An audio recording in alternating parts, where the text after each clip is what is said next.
salah satu cara kita untuk berterima kasih itu dengan memberi diri kita untuk aktif dalam persekutuan di dalamnya, serta aktif dalam membantu pelayanan-pelayanan yang ada di dalam, sehingga kedepannya pemuda-pemuda kita itu bisa menjadi kader-kader untuk membangun gereja lebih baik lagi.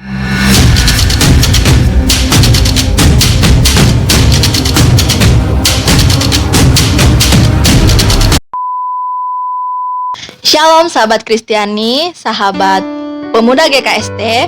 Perkenalkan, saya Tesi Gilipu yang akan mendampingi narasumber pada kali ini. Kali ini podcast pemuda kelompok pelayanan 10 menghadirkan tamu spesial. Kalau kata pepatah, tak kenal maka tak sayang, maka saya perkenalkan Kak Freds Ferdinand Hamaele, jabatan Ketua PPJ GKST Immanuel Palu. Apa kabarnya hari ini, Kak? Puji Tuhan, sangat baik. Terima kasih sudah bersedia meluangkan waktu untuk hadir dalam podcast pemuda kelompok pelayanan 10 GKST Immanuel Palu. Sebelum memulai podcast, Kak, boleh saya tanya kesibukannya apa sekarang? Kalau sekarang saya bekerja, jadi pekerjaan saya itu di bidang konsultan dan kontraktor perusahaan swasta. Oh iya, kan Kak Fred sekarang lagi bekerja di perusahaan dan seperti yang kita tahu jabatan ketua PPJ itu kan pasti sibuk ya Kak ya. Bagaimana Kak Fred membagi waktu antara bekerja dengan pelayanan di pemuda jemaat GKST Immanuel Palu? Kalau sekarang satu hal yang paling saya syukuri, kalau di tempat kerja saya itu saya ditempatkan di bagian lapangan. Jadi kalau masalah waktu saya tidak terlalu dipusingkan dengan itu. Jadi bisa dibilang tidak full time seperti perusahaan-perusahaan yang lain, tapi tetap proyeknya kita bisa tetap bisa ada progres begitulah. Tetap jalan ya. Tetap jalan. Sebagai Ketua PPJ GKST Immanuel Palu yang baru saja terpilih, apa program prioritas PPJ GKST Immanuel Palu saat ini? Ya, kalau sekarang program prioritas kita itu kita melihat dari latar belakang permasalahan yang ada di pemuda kita. Jadi pemuda kita itu dikenal dengan jumlah yang banyak, namun di dalamnya itu sebenarnya masih sangat sedikit yang mau untuk memberi diri, untuk mengaktifkan. Jadi program utamanya kita bagaimana kita dalam periode pelayanan kami saat ini bisa berjuang untuk merangkul teman-teman, untuk mengaktifkan kembali teman-teman pemuda, khususnya di persekutuan-persekutuan yang ada di kelompok-kelompok. Jadi kita itu di GKST Immanuel Palu kita ada 21 kelompok, dan 21 kelompok ini tidak semua memiliki skala aktif yang sama. Jadi ada yang banyak yang aktif, ada yang kurang, dan untuk saat ini masih banyak yang kurang aktif untuk di kelompok-kelompoknya. Jadi itu prioritas utama kita. Bagaimana kami di pengurus pemuda jemaat bisa berjuang untuk kembali mengaktifkan teman-teman, khususnya di kelompoknya masing-masing. Bagaimana tips dan triknya ya Kak ya, biar pemuda jemaat itu bisa lebih aktif? Kan tadi Kak Fredrik coba bilang kalau itu prioritas utama dalam kepemimpinan Kak Fred. Bisa dijelaskan, bisa dibagi tipsnya Kak? Kalau tips dari kami, yang pertama kami itu fokus ke pengurusnya dulu. Jadi kami berjuang bagaimana 21 pengurus kelompok ini yang ada di Immanuel, khususnya pemudanya. Yang pertama itu bisa kuat dalam hal menghadapi tantangan pelayanan. Karena menurut kami, kalau pengurusnya tidak kuat untuk mengerjakan pelayanan ini, bagaimana bisa dia akan mengaktifkan anggota-anggota pemudanya di kelompok. Jadi saran-saran kami dan program-program yang kami lakukan, kami itu melakukan pembinaan-pembinaan rohani yang rutin khusus untuk pengurus pemuda jemaat dan juga pengurus pemuda kelompok. Dan sasaran target kita yang ketiga itu anggota jemaat itu sendiri. Karena hal ini sangat penting untuk membantu kita untuk terus menguatkan kita pribadi sebagai pelayan pemuda, agar saat kita menghadapi tantangan-tantangan, saat kita menjalani pelayanan itu, kita bisa kuat. Maksudnya tantangan yang saya maksud ini, biasanya begini keadaannya di kelompok itu. Pada saat awal-awal kepengurusan, pasti teman-teman pengurus itu sangat antusias untuk mengerjakan pelayanan ini. Tapi suatu saat ke depan pasti ada tantangan. Salah satu tantangannya itu akan ada saat-saat di mana anggota pemuda itu sangat kurangnya aktif atau tidak sesuai dengan ekspektasi kita. Jadi dalam hal itu kami sangat mengharapkan dengan pembinaan-pembinaan rohani kita, teman-teman pengurus itu bisa tetap kuat sekalipun keadaan yang mereka jumpa itu tidak seperti ekspektasi yang mereka harapkan.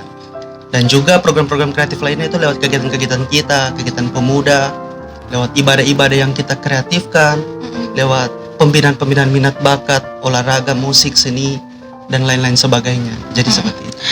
Kak Fred juga bilang kalau biasa diadakan ibadah-ibadah, kan seperti yang kita tahu di Immanuel ada ibadah gabungannya.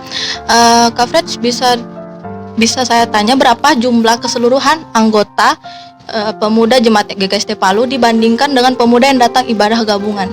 Apakah selisihnya jauh atau sedikit-sedikit begitu? Kalau jumlah pasti sebenarnya saya juga belum tahu pasti sampai sekarang. Tapi kalau kira-kira itu jumlah kakak di jemaat kita itu bisa dikata lebih dari 500 kakak. Jadi kalau 500 kakak itu, andai kata satu kakak itu ada 2 anggota pemudanya, itu bisa dikatakan sebenarnya jumlah kasar kita sudah sampai 1000 orang. Tapi kenyataannya yang saat ini memang masih sangat kurang yang datang dalam ibadah kita. Bahkan dulu pernah paling minim itu hanya sekitar 40-an, dan maksimal itu pernah sampai 300-an. Jadi memang selama kepengurusan kita ini, yang pernah saya jalani dari tahun 2012 sampai sekarang, itu memang bisa dibilang kita belum mampu untuk menjangkau pemuda secara keseluruhan. Tapi kami juga sudah berusaha maksimal untuk bagaimana caranya supaya kita dalam ibadah-ibadah gabungan itu bisa semakin banyak yang aktif. Dan puji Tuhan dalam periode baru kita mulai ibadah dari bulan Maret itu sampai bulan April ini, kita ada kenaikan jumlah dari yang awalnya mulai dari 120, kemarin paling banyak yang hadir itu sampai 180-an. Seperti itu. Seperti yang kita tahu saat ini kan dalam era pandemi COVID ya. Apalagi tahun 2020 itu pasti tidak ada ibadah, seperti kan di Bapak Ibu saja tidak ibadah, kelompok saja tidak ibadah. Nah, bagaimana pemuda melaksanakan ibadah, apakah melalui virtual, online, atau melalui Zoom, agar pemuda itu lebih aktif dalam ibadah? Kan pemuda itu kadang mager kalau sudah mulai pandemi itu kan orang mager ya. Bisa dijelaskan sedikit? Jadi memang sebenarnya tantangan pemuda itu mulai muncul semenjak bencana kita lalu dari tahun 2018 itu 28 September. Jadi memang di situ kita seperti sudah sangat dibatasi untuk melaksanakan ibadah itu. Bahkan di 2018 sampai akhir 2018 itu semenjak selesai bencana itu kita sama sekali tidak melaksanakan ibadah untuk persekutuan pemudanya. Dan juga kita lanjut kembali pada saat itu kita ditunjuk sebagai panitia Natal Jemaat. Dan puji Tuhan juga itu bisa berjalan dengan baik. Terus di tahun 2019 pada saat muncul pandemi COVID ini, itu memang jadi tantangan paling besar kita juga pada saat itu. Karena seperti yang Teis bilang tadi, kalau betul-betul sudah tidak ada lagi dilaksanakan ibadah, itu kita sempat vakum ibadah tanpa melakukan apapun. Itu sekitar 6 bulan kalau tidak salah, itu 6 bulan. Dan bulan berikutnya setelah itu kita mulai kumpul lagi dengan pengurus, bagaimana kita membicarakan rencana-rencana kita untuk tetap lakukan ibadah itu. Akhirnya kita usahakan untuk melakukan ibadah itu lewat virtual. Jadi pada tahun 2019 sampai 2021 itu yang menjabat sebagai ketua pemuda itu masih Kawinda. Jadi di situ kita laksanakan ibadahnya itu lewat virtual, dan kita lihat kondisi serta aturan-aturan yang ada dari pemerintah. Kalau sudah diizinkan untuk ibadah onsite, kita kembali melakukan itu. Tapi pada saat kondisi COVID itu naik lagi, kita kembali lewat virtual lagi, lewat Zoom dan juga lewat YouTube kita. Baik, di tengah pesatnya digitalisasi khususnya keberadaan media sosial, apa program pemuda GKST ke depan di tengah pesatnya digitalisasi saat ini? Ya, jadi tidak bisa dipungkiri memang perkembangan teknologi itu semakin maju, dan itu pun sebenarnya menjadi tantangan bagi pemuda gereja. Saya pikir semua gereja pasti memiliki tantangan yang sama seperti kita. Salah satunya lewat perkembangan era digitalisasi ini. Jadi tadi malam ada pesan yang sangat luar biasa dari Pak Pendeta Armin di hari ulang tahun jemaat itu. Jadi dia bilang harusnya gereja itu semakin kreatif dalam hal mengerjakan pelayanan di tantangan seperti ini. Jadi saya menarik sedikit kesimpulan bahwa pemuda pun seharusnya seperti itu. Di tengah pesatnya teknologi yang ada ini, bagaimana kita bisa memanfaatkan itu untuk semakin mengembangkan pelayanan menjadi lebih baik lagi. Jadi menggunakan media sosial sebagai wadah kita untuk memberitakan Injil, untuk merangkul teman-teman pemuda agar bisa kembali aktif dengan kita, dan juga merangkul bakat-bakat teman-teman itu lewat kemampuan-kemampuan mereka di bagian digital atau multimedia ini. Kalau misalnya bakat-bakat itu kan tadi Kak Fred sudah bilang bakat-bakat kan, apakah teman-teman yang misalnya memiliki bakat musik atau multimedia itu mereka ada latihan khusus atau cuman perkumpulan seperti biasa, Kak? Atau misalnya mereka berkumpul di gereja terus latihan bersama-sama, bisa dijelaskan sedikit? Kalau itu pasti kita ada. Jadi biasa kita kumpul-kumpul di gereja. Kalau ada teman-teman yang punya hobi untuk main musik, bisa mereka pinjam alat kita untuk pakai latihan-latihan di dalam.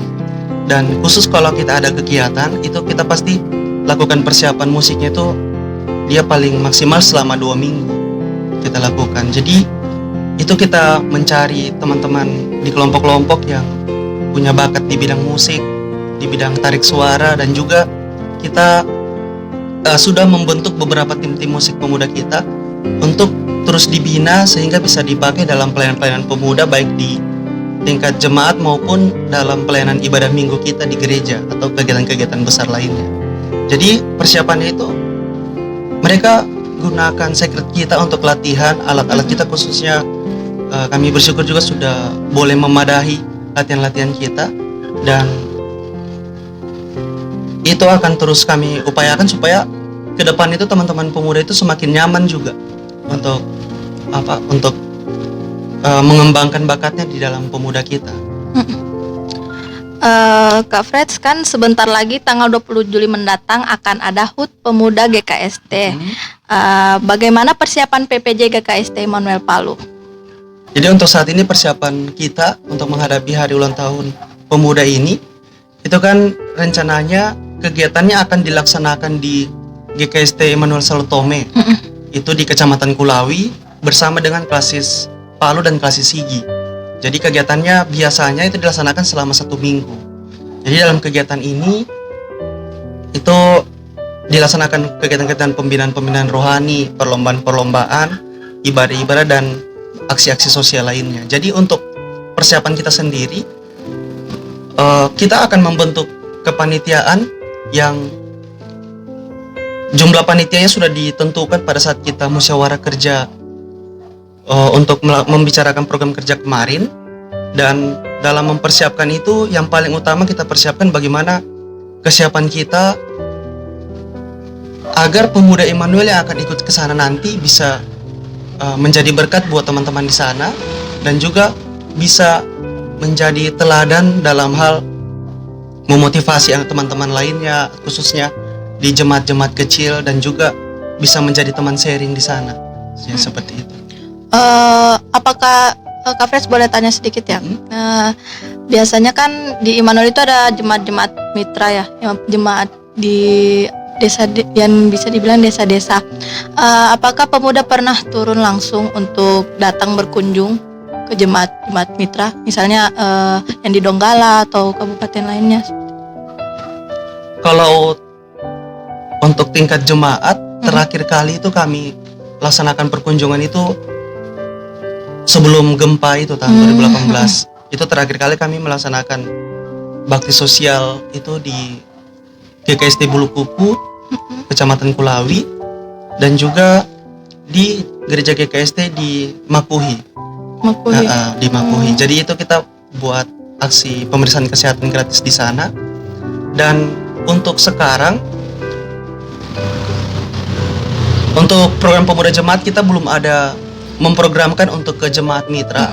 Tapi itu bisa saja nanti akan kita lakukan lewat dirangkaikan dengan kegiatan-kegiatan kita lainnya, seperti mungkin akan dilaksanakan di perayaan Paskah atau perayaan hari ulang tahun Republik Indonesia atau Sumpah Pemuda dan lain sebagainya. Dan sekarang pun kalau pemuda-pemuda kita sudah ada juga yang ikut turun melakukan kayak aksi sosial ke jemaat-jemaat terpencil. Seperti dalam kegiatan Paskah kemarin ada pemuda kelompok 19 itu mereka ikut bersama jemaat kelompok 19 melaksanakan Paskah di desa Salungkaino. Jadi di sana pemuda kelompok 19 itu berperan aktif juga dalam kegiatan ini dan sangat membantu orang-orang tua di sana. Dan saya yakin juga kedepannya pasti akan banyak juga pemuda-pemuda kelompok yang akan ikut dalam berpartisipasi di jemaat-jemaat mitra.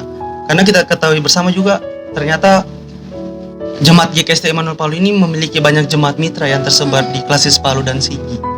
Nah, jadi pasti akan ada kegiatan-kegiatan ke sana. Ya, karena kan seperti yang kita ketahui pemuda itu tulang punggung gereja, begitu istilahnya, masa depannya gereja. Jadi kita harus siap melayani, entah itu di Palu, entah itu di Donggala, Sigi. Kan seperti yang kita tahu jemaat mitra itu sangat perlu juga pelayanan dari kita sendiri seperti itu.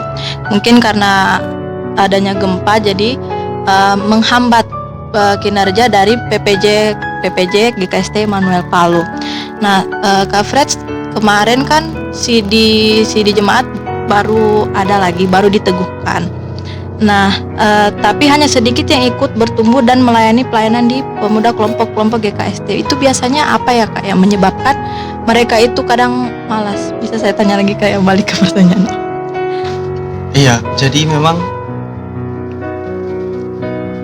setiap tahun kita melaksanakan peneguhan CD, inaugurasi, dan bisa dibilang anak-anak CD ini anggota baru kita setiap tahunnya. Dan biasa memang dari jumlah itu tidak semua yang langsung aktif untuk bergabung dalam pemuda kita.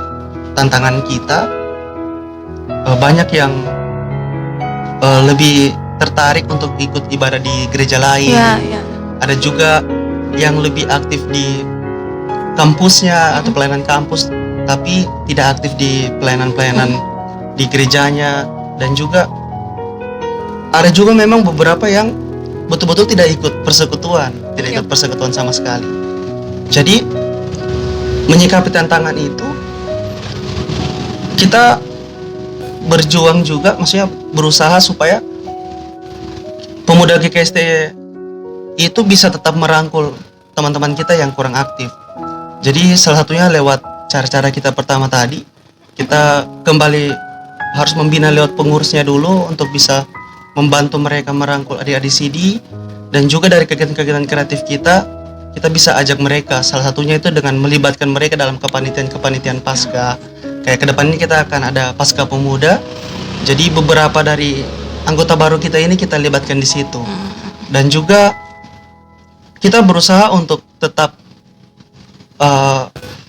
merangkul mereka dengan melakukan perkunjungan langsung untuk tetap membangun komunikasi yang baik dengan adik-adik kita, supaya mereka juga bisa tetap aktif bersama dengan kita. Tapi satu yang kita bawa dalam hal ini, kita tidak bisa memaksakan mereka, tapi kita hanya bisa memberikan tawaran kalau pemuda Immanuel ini adalah rumah teman-teman. Jadi di situ marilah kita bisa aktif kembali di dalamnya, sama-sama membangun pelayanan di dalam. Di penghujung bincang kita di podcast kelompok 10 GKST Immanuel Palu, apa yang diharapkan atau apa yang mau disampaikan ke pemuda GKST khususnya PPJ Immanuel Palu? Iya, jadi saya berpesan kepada teman-teman. Yang pertama khusus kepada teman-teman pengurus, mungkin bukan hanya di pengurus pemuda jemaat Immanuel Palu, bisa juga di pengurus pemuda gereja lain. Semoga kita tetap semangat untuk terus mengerjakan tugas tanggung jawab panggilan kita. Jadi apa yang kita kerjakan ini bukanlah pekerjaan biasa, dan Tuhan pasti akan selalu memampukan kita untuk mengerjakan panggilan ini. Apapun yang menjadi kendala, apapun yang menjadi halangan kita, pasti Tuhan akan tetap buka jalan. Asal kita mau untuk setia dalam mengerjakan ini. Terus buat semua teman-teman juga, kami berharap teman-teman bisa ikut membantu bersama dengan kami di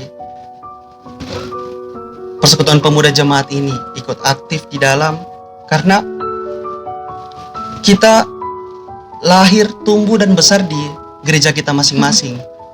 Oleh karena itu, harusnya kita, salah satu cara kita untuk berterima kasih itu dengan memberi diri kita untuk aktif dalam persekutuan di dalamnya, serta aktif dalam membantu pelayanan-pelayanan yang ada di dalam, sehingga kedepannya pemuda-pemuda kita itu bisa menjadi kader-kader untuk membangun gereja lebih baik lagi. Jadi itu yang bisa saya sampaikan. Karena waktu durasi sudah cukup, dan terima kasih kepada Ketua PPJ GKST Immanuel Palu yang sudah memberikan waktu untuk hadir pada podcast Pemuda Kelompok Pelayanan 10. Semoga apa yang kita bahas di sini dapat menjadi pembelajaran buat teman-teman di rumah agar lebih aktif lagi untuk mengikuti kegiatan pemuda GKST, khususnya di GKST Immanuel Palu. Terima kasih atas perhatiannya. Thank you. Terima kasih. Thank you.